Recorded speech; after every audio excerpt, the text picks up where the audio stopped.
Ofe Owerri is that native soup from the eastern part that is considered to be a rich man's soup. So in today's video, we'll be making the average version of it. So stay tuned, stay glued. Let's get into the cooking.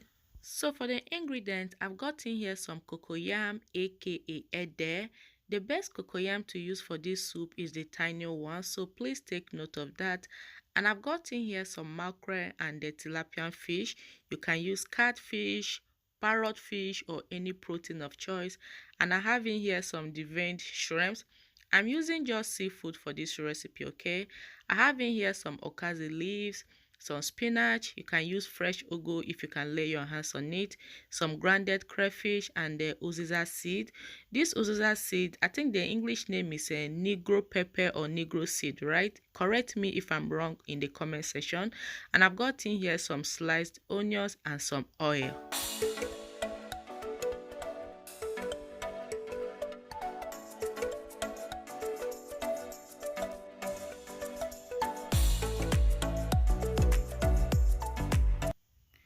So I'm going to start by washing the cocoyams just to get rid of sands.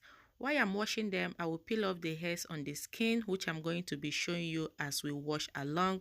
I'm going to wash it severally, so in total I washed it like 3 or 4 times.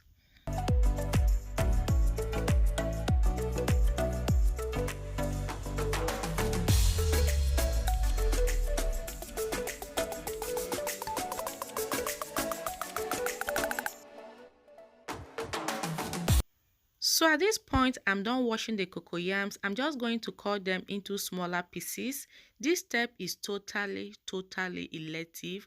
I'm just so used to cutting the cocoyams just to hasten the cooking process because I don't have the intention of sleeping in the kitchen. So yeah.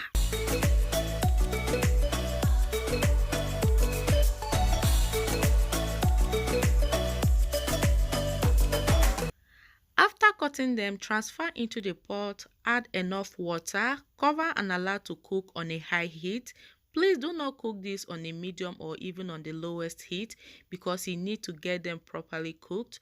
I was using my pressure pot behind the scene. I would have used it just to hasten the cooking process. So if you have a pressure pot, that would be the best option because like I earlier said, I don't have the intention of sleeping in the kitchen. So yeah.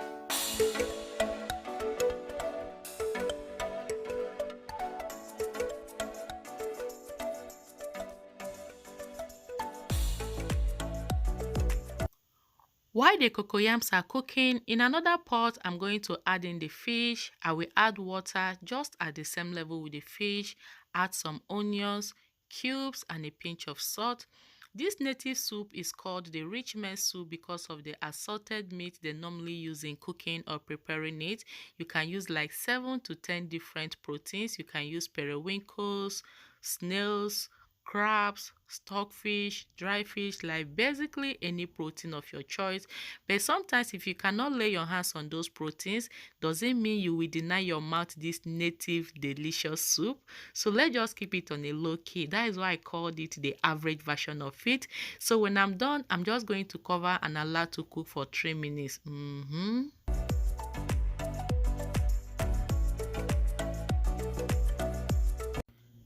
3 minutes later, I'm just going to stir the fish gradually just to prevent breakage.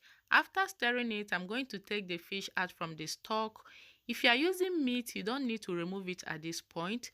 When I'm done taking it out, I will add in the shrimps, add some oil.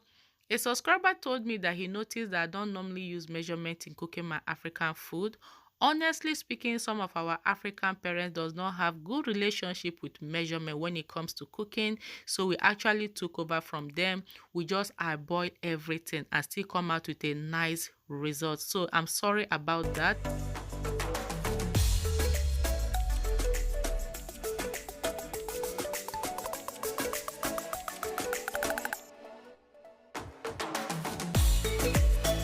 So I'm going to add in the remaining onions as well. I will add some crayfish cubes, add reasonable amount of water just to continue the cooking process. Cover and allow to cook for 2 minutes.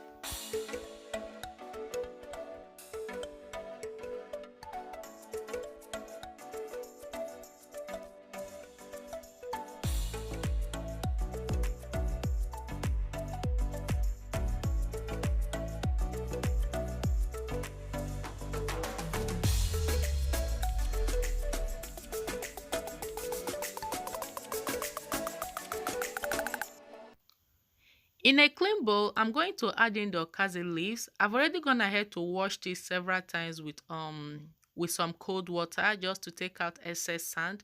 Okazi is one among the African vegetables that is very tough in nature. So I'm going to add this boiled water just to soften it. When I'm done adding the boiled water, I will cover the bowl and allow to sit until we are ready to use it.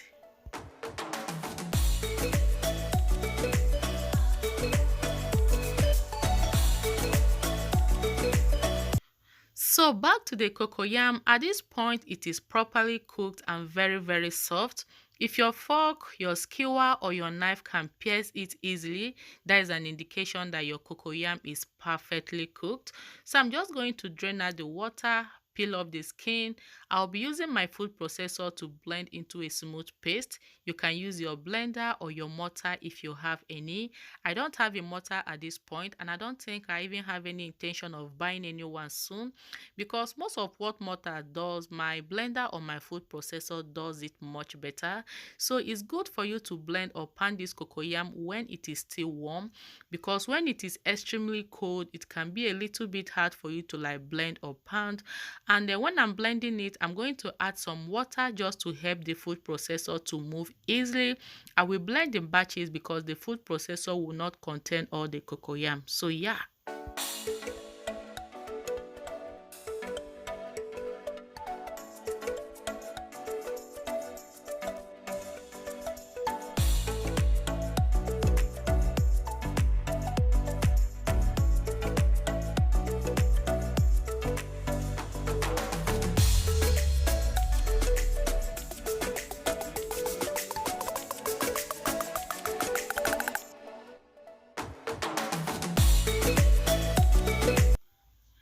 Two minutes later, at this point, I'm going to start by scooping in the blended cocoyam into the pot one at a time.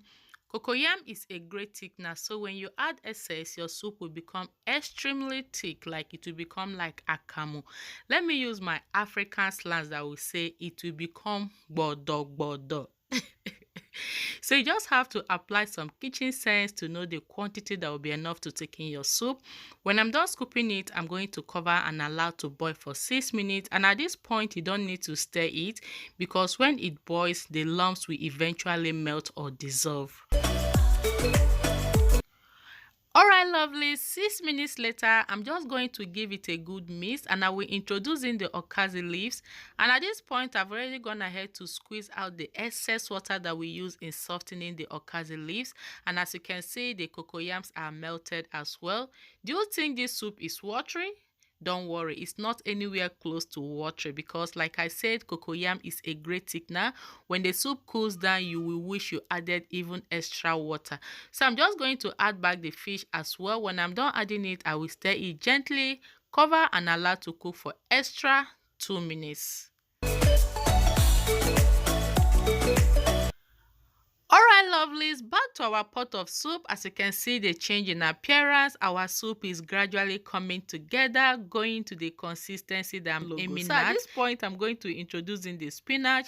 Then I'm going to stir one more time. Test to adjust seasoning. The flavor cocoyam gives to African soup is just so amazing. So when I tested it, it was absolutely perfect too. So I'm going to cover it and allow to cook for just 30 seconds, and it is done.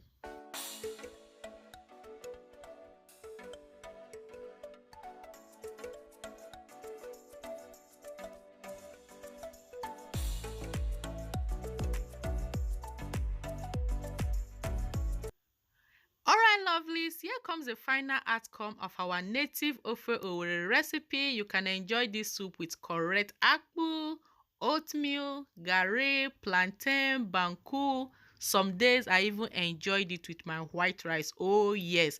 Have you tried Ofe Owerri before? Let me know at the comment section. Do you enjoy it? Thank you for staying glued. Thank you for staying connected to the end. Please make sure to give it a thumbs up if you enjoy watching. Subscribe to become part of this beautiful family. See you all on my next video. Enjoy!